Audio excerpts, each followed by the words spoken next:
So I tend to put these together in order of difficulty. So in case I screw a step up, I'm not completely hosed and spent a lot of time and effort on a part I can't use. So by far the most difficult part is getting this guy properly aligned and in that slot. So the first thing I do is I just put it in backwards to make sure the legs all fit in their little holes in case there's a problem with the print or the legs are just bent. Make sure it's oriented with that little knob up, so just like that. And it needs to go down in this slot. I see a little burr in here, so I'm going to try and get that out before I start. So just sort of scrape the sidewalls.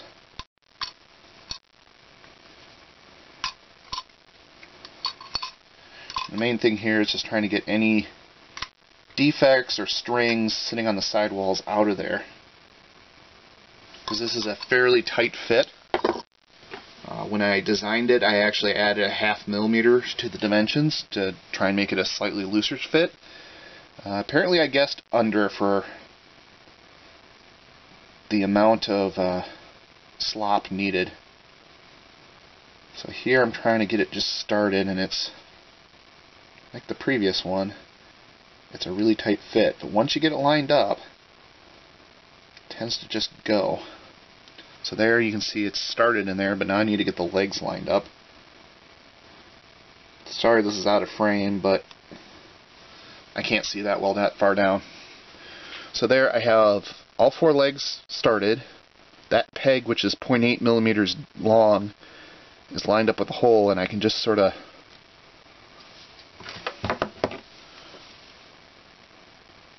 press it down in with a pair of pliers, and there it went. Before I press this thing all the way home, I'm going to pull it back out a bit, like so. Oop, almost too far. So that peg is just above that surface. I'm basically just making a little gap between the part and the back, just like that. So don't know if it's showing up in the camera, but I can just fit the tips of these tweezers in there. So it's probably about 1 millimeter. And then I'm going to take some super glue gel and fill that gap before I press this thing home.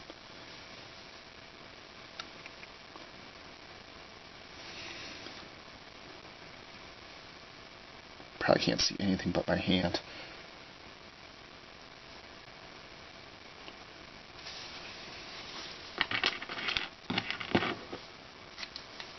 So what I did just there is I injected, I put the nozzle of the super glue in this corner, injected it in until it flowed in and around that peg and out the other side.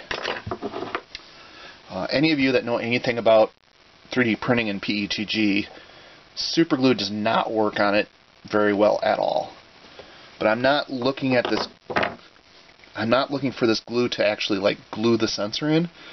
I'm looking for it to more fill all the nooks and crannies around the legs and the sensor to try and make a better airtight seal. So I'm using it more like Bondo filler than I am glue. And then I just sort of get a bonus with it that due to the rough surfaces and the body of the sensor being something that it does attach to, it does help glue it in place. So now I'm just pressing it down to make sure it's fully seated into that little pocket.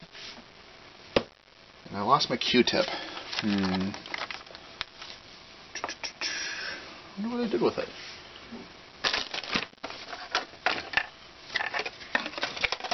Well, grab a new one.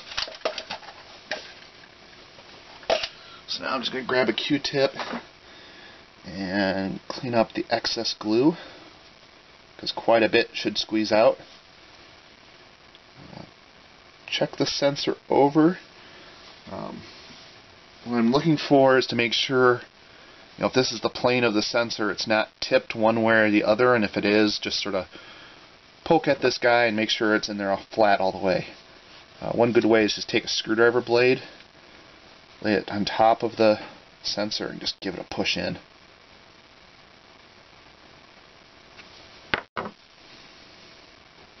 Okay, that looks pretty good.